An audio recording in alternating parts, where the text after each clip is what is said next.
On the news tonight, Vice President meets IGP Ibrahim Idris, Attorney General of the Federation Abubakar Malami, and Department of State Security Boss Lawal Dara.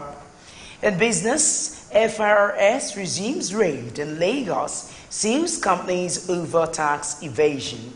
On the foreign scene, Jordan Prime Minister resigns over growing protest against austerity measures. Hello there, and many thanks for joining us on Superscreen News at 8, broadcasting to you live from Lagos. I am Adenike Oweye Ajiboye. Vice President Yemi Oshibajo has met behind closed door with the Inspector General of Police, IGP Ibrahim Idris, the Director General of the Department of State Services, DSS, Lawal Dara, and the Attorney General of the Federation, AGF, Abubakar Malami. This is coming after the Nigerian police force on Sunday invited Senate President Bukola Saraki for questioning over his alleged involvement in the Offer Bank robbery. Meanwhile, Saraki disclosed his intention to honor the police invitation extended to him, adding that he has informed his ADC to get the letter of invitation from the police. The reason for the meeting is still unknown. Senate Majority Leader Senator Ahmed Lawal says the northeast region of the country has been the main beneficiary of the Buhari-led administration. Senator Lawal disclosed this when he received a delegation of the Northeast Youth Coalition for President Buhari, a group advocating the president's second term in office. What I will urge us to do in the northeast is we should produce more votes in 2019 than the northwest. We should beat the northwest in the elections in terms of voting for the president. I have avoided talking about APC here because it's not the issue here. We are talking about Buhari, and I'm sure those of us from most parts of the north know that Buhari, even before he joined the APC, had his votes from almost every segment of the society in the north and some parts of the south. The senator also said the leadership style of President Muhammadu Buhari is commendable. We want President Buhari to finish in 2023, and then another Buhari should come and continue. And we want to see many more Buharis in our states as governors. They don't have to bear the name Buhari, but the attitude to governance that we should be transparent. We should demonstrate accountability. People should feel safe that their resources will never be stolen. But Buhari is a human being at one point, when the Buhari man, when he makes his mistakes, we must be able to say this is genuine mistake, and we should be able to support that kind of person, pick him up and continue with our activities of developing our country. So for me, I believe that Buhari is beyond the individual that we see who leads us from the villa. Buhari is an idea that must be taken across the country, and is an idea that must continue to be propagated, and is an idea that must continue to rule Nigeria. The Senate leader hailed the achievement of President Muhammadu Buhari-led administration, particularly in the area of infrastructure, such as the Second Niger Bridge, which he says has reached 40% completion, a development he believes is a demonstration of commitment to development to all parts of the country. The National Convention of the All Progressives Congress, APC, says each aspirant for the chairmanship position will pay $500 million for the nomination form. A member of the media subcommittee of the convention, Aderisola Abiola, disclosed this to journalists in Abeokuta. Abiola said the date of the National Convention had to be shifted from the earlier slated date of June 2nd to June 23rd, 2018 because of the Ramadan fast. She also said those who are vying for positions in the National Working Committee will pay 250,000 naira each for their nomination, adding that candidates to other positions will pay 100,000 naira each for their own nomination form. And our government at all levels have been urged to deliver good governance to Nigerians. This appeal was made today at the wreath laying for late Kudirat Abiola in Ikeja, Lagos. It is now 22 years that Kudirat Abiola was assassinated, precisely on June 4, 1996. The late Kudirat Abiola, a wife of late business tycoon and the adjudged winner of June 12 presidential election, MKO Abiola, died in her car from machine gun shots alongside her driver. Though in October 1998, Major Hamza al-Mustafa and former head of state Sani Abbas's son, Mohammed, appeared in court over charges of Kudirat Abiola's murder. And at the trial, Sergeant Barnabas Jabila confessed he was acting on al-Mustafa's order. Today, activists in Nigeria have not stopped their yearly ritual where they gather for her remembrance. Here, in her honor, they lay a wreath at her gravesite. This lady we're celebrating today, and I say now, that was a warrior, that was a protagonist of human values. And I opened up by saying that, I opened this little discourse by saying that this gift, this quality, this belonging is indivisible. The murder of Kudirat Abiola must be linked to the Farewell to Poverty program of her husband. Therefore, all those who deprive our people, particularly the young one, education, by commercializing education, they continue to kill Kudirat Abiola. Kudirat Abiola, you died for our collective struggle. It's our collective responsibility in ensuring that we keep your memory alive 22 years after. We'll never ever forget the supreme price that you paid. Good night, Kudirat. And we promise that we'll never ever let you down. The late Kudirat Abiola's children expressed sadness over the state of Nigeria with strong messages for Nigerian leaders. Other activists shared the same view. The country and the people of Nigeria continue to suffer. It makes me sad. It makes me wonder if anything that they did has really made an impact. Both her and her husband and all the other people that went with them in the fight for democracy in Nigeria. We want to see the Nigerian people, no matter where they are, not being killed on their farms, not being killed on the streets, not being killed by people that are supposed to protect them, not being killed and harassed by police officers who sometimes take them so that they can shake them down for money. My mom would be really pleased to see that after 22 years, we still have people who remember and respect and understand our struggle. It's very important that what we do while we're alive goes a long way. So we should act, our actions while we live follows us after we pass. So, 22 years, if somebody's still thinking about somebody 22 years later, that's to tell you that what am I doing with my life today that after I go, people will think about me. Fila Headsmen, sponsored by Atiku Abubakar, are terrorists in Nigeria. Why I say so is because a former minister in this country, Mr. Paul Nongo, a respected minister, said it. Even if it was an insinuation, up to today, there has been no investigation on that issue, and the headsmen are still killing. Those who said his killers, the man who masterminded her death, to be canonized and made a saint, are the best friend of those who call themselves her compatriots and co-progressive. I want her not to rest in peace. She must continue to hunt and hound them. The death of Kudirat Abiola shall continue to haunt those who perpetuated evils on the common man in Nigeria. Thank you. As many continue to speak in one voice for a better Nigeria, it will only be right for all the leaders to do the needful for the country to attain the desired heights. This can be the only compensation for those who have laid their lives for Nigeria.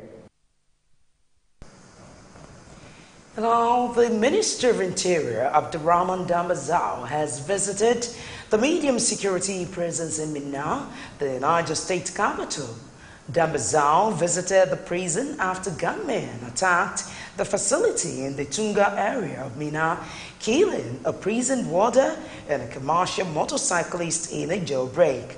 The spokesperson of the prison service, Rabiu Shuaibu, said the unfortunate incident was perpetrated by armed criminals who attacked the prison and gained access after an exchange of fire with a prison armed man. The number of prisoners who escaped is still being compiled, but some of the fleeing prisoners have been rearrested. Report says no fewer than 4 people have been killed as armed herdsmen attack tea farmers in Gasso local government area of Taraba State. An eyewitness, Tekimbe Tahav, who said he escaped to death by the whiskers, told journalists that they were in the farm when 9 armed herdsmen on 3 motorcycles came and forced them out of the farm. He said one of the herdsmen told them that the land they were farming on was sold to them by the village head of Kwararafa Ibrahim Isa. A youth leader in the area, Titus Guwan, told journalists that the attackers killed 4 thief people on their farms along Dogon Rua Road, while many others sustained bullets and machete wounds. Gowon blamed the extent of the attack on the failure of the police to rescue the situation. Chairman of Gasso local government area, Yahuza Yahayo, who confirmed the development to journalists, said no life was lost. And now, following the outright directive by federal government to veto the issuance of permits for the importation of codeine, stakeholders have continued to commend government's decisions to contain further damage. The substance, which has been vastly abused in recent times by some consumers, has drawn the attention for, thereby calling the government to function a way to controlling the hazards posed on the society. To be a drug that will help us come out on pains. Ironically, people now deploy it to do something differently what it was designed to do. And if government in its wisdom decided that codeine must be stopped, to rescue our country from this trouble, is to rescue our youth, is to rescue our country. Our wealth and our heritage is in our youth. Our future is in our youth. And if the youth are being distorted by any means, we need to fight it very fast. And if codeine is the reason why our youth will begin to go astray and getting into mental crisis, psychic distortion and all of that, it is important that we must do something very fast. With the increase in damage caused by the substance, government's placed a ban to reduce the negative resultant effects on its offensive users, a move that has been commended by Nigerians. It's better to put control mechanisms in place before you now get to the point of having to do drastic things like banning importation and manufacture. You know, as an association, we have raised alarm on these things over time. You know, so it's we don't now know if the noise we made was not loud enough, or our body was not seen as a body that should be listened to. But either way, we have raised alarm over not just codeine. Codeine is just one of the many substances of abuse. You know, you have tramadol. In fact, as a matter of fact, tramadol is even more accessible and has a more devastating impact than codeine. So, codeine, tramadol, triple action creams. There should be a more holistic approach, you know, observe trends, put checks and balances in place before you get to the point where you have to do drastic things. We welcome the decision and we're already putting in place measures, various strategies to ensure that the law is complied with by all stakeholders. This includes both sensitization as well as enforcement. And most importantly, we also want those who are victims of such drugs, that is, people who are suffering from drug use disorders, particularly the codeine and tramadol and other psychotropic substances, they can come forward for rehabilitation and counseling. You're still watching Superscreen News at 8, coming up in business.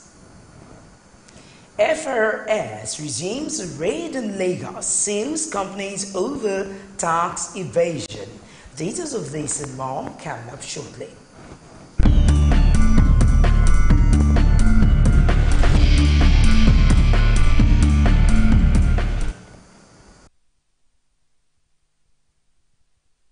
The Federal Inland Revenue Service, FRIS, has sealed off 2 of the premises of 3 companies in Lagos for failure to pay taxes. The enforcement team, led by the Assistant Manager Ruth Madiun, sealed Garden Nigeria Limited, situated at 21 Ladoke Akintola Street, Ikeja, GRA, over tax debts totaling 47.779 million naira. The agency also sealed Justine International Limited over a debt of 24.779 million naira. Speaking after the exercise, Madhu said the defaulting companies will be reopened only after they have cleared their arrears. She also said the FIRS is committed to ensuring that all individuals and corporate entities pay their taxes promptly. And our Senate President Bukola Saraki says the passage of the Petroleum Industry Bill, PIGB, will increase Nigeria's competitiveness in the international oil and gas market. Saraki disclosed this at a public hearing on petroleum upstream, downstream, and gas. Said the passage of the bill will, among other things, give oil producing communities a true sense of belonging. It is a time that I believe because of events happening in the world gives us an opportunity to take advantage of this. Presently, we've all seen the gradual increase of crude oil price. We've seen the political instability in the Gulf and in the Middle East area and some parts of South America. It gives us a great opportunity for us with the right kind of bill, the right kind of investment climate to see investment in this country. And that is why I believe that I am encouraged by the attendance of a lot of the stakeholders to use this opportunity to guide us in the goal that is good for this country. The Petroleum Host and Imparting Community Bill is unique because it overcomes the pitfalls of past efforts and is structured to bring funding for the development of host communities under the direct control of the communities themselves. We expect the bill to make for greater harmony and partnership among the various stakeholders in the sector. Chairman of the Joint Committee, Kabiru Marafa, in his opening speech said the eventual passage of the PIB will ensure transparency in the oil and gas sector. There is no just saying the fact that the oil and gas industry is perceived as a closed-knit industry loomed with challenges of transparency and accountability on the part of both the public and private entities in the industry. It is in this regard that the 3 bills collectively emphasize and mandate strict public disclosure obligations to enhance public scrutiny and knowledge on a day-to-day operations and enhance reporting. Some electricity consumers have taxed the Ikeja Electricity PLC on the provision of prepaid meters. The consumers in an interview expressed anger over estimated billings at the first meeting of electricity customer complaints and resolution fair held in Bagada, Lagos. These are electricity consumers from different areas in Lagos State to as far as Ogun State, all under the Ikeja Electric PLC. They have gathered here on the invitation of the company to its first meeting of electricity consumers' complaints and resolution fair at Bagada. But what was meant to be peaceful turned out rowdy as the consumers had a confrontation with officials on ground.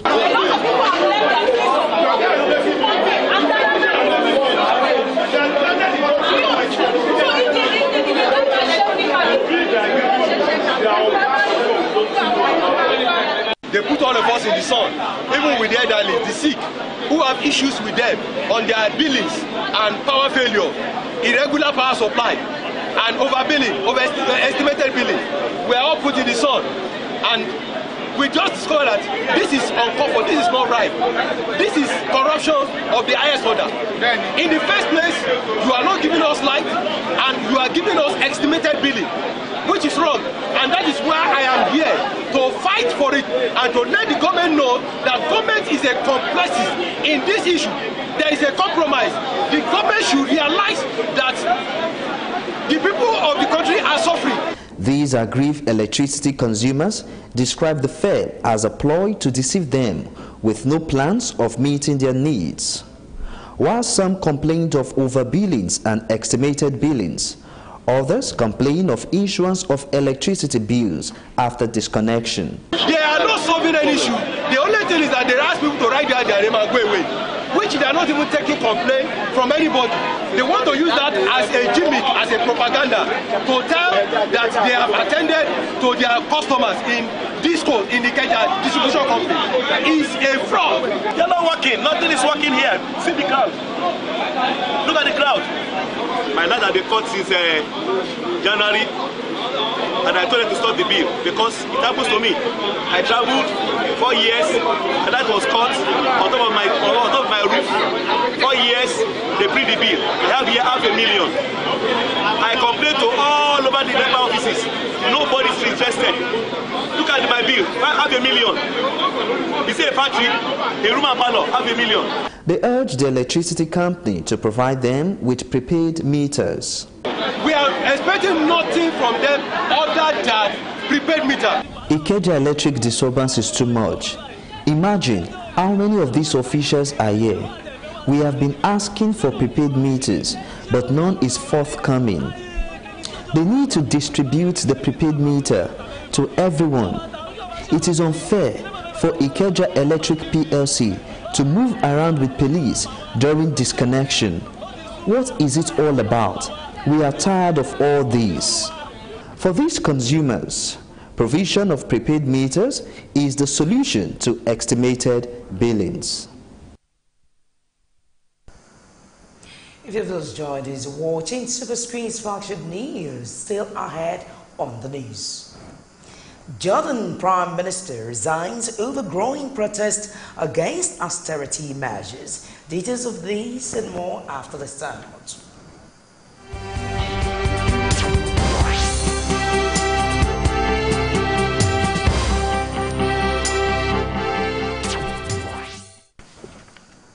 Well, it's so glad to have you back. Now in international news, Jordanian Prime Minister Hani Moukhe has resigned after he was summoned by King